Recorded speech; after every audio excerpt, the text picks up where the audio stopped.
مشتاقة لكم بجد الدنيا، بس خلاص رجعنا لليوتيوب. أخذني منكم شوية تيك توك، بس رجعت لكم لأنه مشتاقة لكم، مشتاقة للفيديوهات الطويلة. تذكروني؟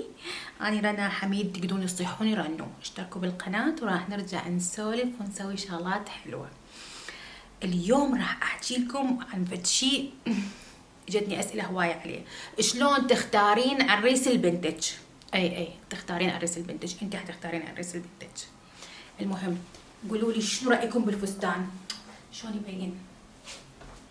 أنا أحب هيجي فساتين، وهاي أنا سويتها، أنا خليتها يعني أخذت الفستان بهاي الدقم، بس أنا حطيتها هيجي. تعالوا وياي، أريد أسوي غدا، واليوم متبلة صدور دجاج من البارحة، أنا متبلتها، وأسولف لكم شلون تقدرين أنت تختارين الزوج المناسب البنتج. يا ربي بنتي ما تشوف هذا الفيديو. تعالوا شوفوا، شايفين نسوان قبل شي يسوون من تروح مناسبة، حتى مو نسوان كلش قبل يعني احنا وعينا عليهم، من تروح مناسبة او فد مكان حفلة او قاعدة يعني عوائل، من تلمح لها شاب هيجي مرتب وحلو، تصيحه تجيبه تقعده يمها وتسأله انت من بيت منو؟ انت ايش تشتغل؟ انت امك وينها؟ فتتعرف على الام، مجرد هيجي حكي رؤوس اقلام يعني، بس هي ببالها فد شي، ببالها انه عندها بنية تختار لها عريس مناسب. واذا عجبها الولد وحست انه هو انعزب بالمناسبة الجاية للمناسبة دينية، طهور، الولد هذا انعزم هو وامه. سويت شلون اشوف بيها، بس الريحة تموت. شوفوا جايز، هاي صدور دجاج شلون سويتها. عندي ماء طرشي احمر، خلي اشوفكم اياه. شوفوا عندي ماء طرشي المخلل الاحمر اللي نسويه بالشتاء. طبعا هذا اني باقي عندي بس ما ذبيته. هذا كنز بخل وثوم وبطرشي بملح، فهذا تبلت بيه اول مرة الدجاج، انتهيت. هسه محتفظة بيه، انا اتبل بيه الدجاج. اليوم سويت تتبيلة، البارحة تبلت بيه، واليوم هسه راح اسويه. اجيب طاوة واخلي بيها زيت زيتون، بس ما كثر هواية، خليها النار على ما يحمل زيت. خليها اسولف لكم.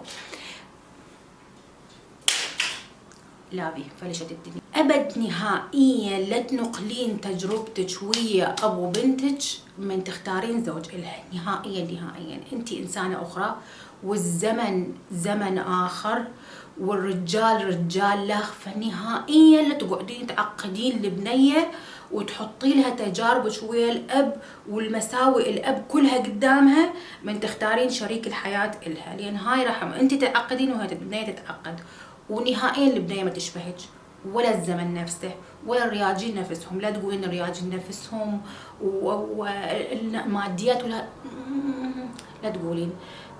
لما تختارين شريك البنتج او زوج البنتج، وفصلي تماما حياتك الشخصية واللي صار بيك والمصايب ويا ابوها، وعلي انتي جاية تختاريه هو سند وشريك البنتج. شايفين هذا الجزء اللي بيه جلد مال الدجاجة؟ نهائيا لا تذبوه، هذا ينزل الدهن مالته ويصير كريسبي. اذا بتاكلي لا تاكلي، بس هذا الدهن مالته مفيد للتقلاع، حلو يصير كريسبي.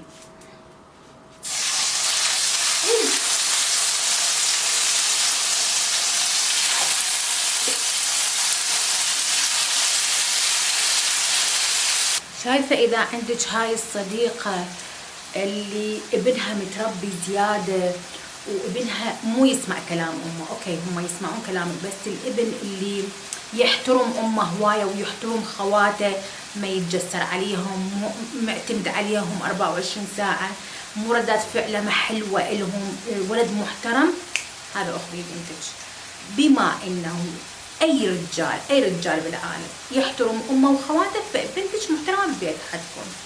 فانتي من تجين تختارين الرجل المناسب لبنتك، لازم يكون يحترم امه واخواته. اذا العكس فبنتك حتنضرب، حتنهان. خليني اقول لك معلومه، ترى القسمه تبين من البدايه، بس احنا نتغاضى. يعني مبين الرجال من البدايه اذا زين او مو زين.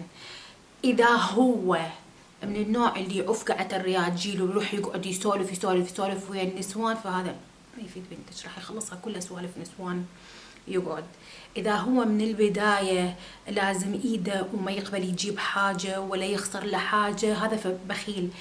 هواية اشياءات ينطوها بتصرفاتهم، بس احنا نسوي نفسنا نتغاضى، بس هاي الاشياءات لازم ما نتغاضى عنها، لانه فعلا هو هذا الشخص ما دا يمثل، دا يقولكم هو هذا اني، بس احنا نتغاضى مرات لان نريد نزوج البنات بسرعه بسرعه. اذا تريدون فيديو شلون طولت شعري كتبولي وانا راح احكي لكم بالتفصيل.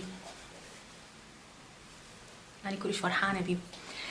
شوفوا بنات، شوفوا يا نسوان، اسمعوا يا نسوان، اسمعوا يا نسوان. الموضوع مو موضوع ماديات. راح تقولوا ها ايش تحكين؟ شوفوا الشيوخ اللي يخابروهم البنات دا يشتكون عندهم مشاكل، او اي احد فاتح له تيك توك او اي مكان مال تواصل الاجتماعي، وشوفوا البنات اللي يخابروهم شنو مشاكلهم، ليش اتطلقت وشنو مشكلتها.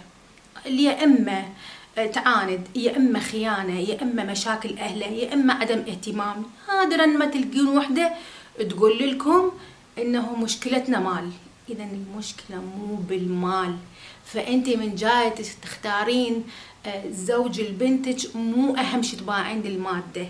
شوفيه انه هو شخص يشتغل يجيب فلوس، ما يقعد، ما يحب يقعد، يحب يحرك نفسه. هذا رجال شاطر، بنتك ما راح تجوع يمه. بس المال اذا تحطيه رقم واحد حتخسرين كل شيء. يعني حتقول لك انا عندي المال بس انا ما عندي اهتمام، او وحده تقول لك مو مشكله خليه يعطيني فلوس بس خليه يخونني. كذابه، انت كذابه. احساس الخيانه احساس مرير، انت كذابه.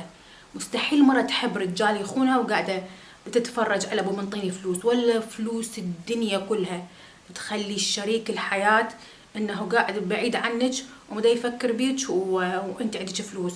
ايش حتجيب لك فلوس؟ فاختاروا الشخص اللي بنتكم مجو، مو اللي بس انه عنده فلوس عنده فلوس عنده فلوس هوايه، انه شخص شاغول يشتغل، يحب يتحرك، يحب الرزق، احترق دجاج.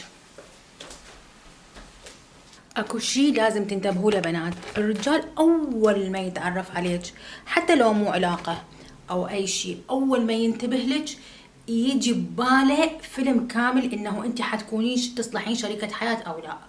يعني يجي بباله فيلم كامل انه انت شريكة حياة لو لا.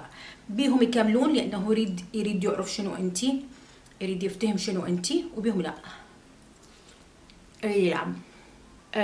الرجال كلش ذكي، يفتهم من اول مرة انت شنو الموضوع او شو تلمحين او شو تريدين تسوين، بس هو يسوي نفسه انه هو ما منتبه او مداري.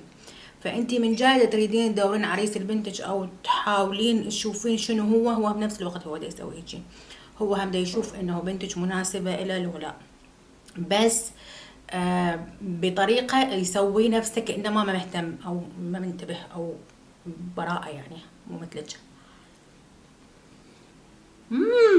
طيبة. أنا شاطرة بالطبخ، أنا اكتشفت إنه أنا شاطرة بالطبخ. هذا الفيديو بداية الرجعة، بعد قدامنا هواية سوالف حلوة ونقاشات. إذا عجبكم كتبولي بالكومنت، كتبولي كلام حلو يشجع، ولا تنسون تشتركون بالقناة على مود انزل فيديو وش انزل شغلات توصلكم بسرعة. أحبكم كومة.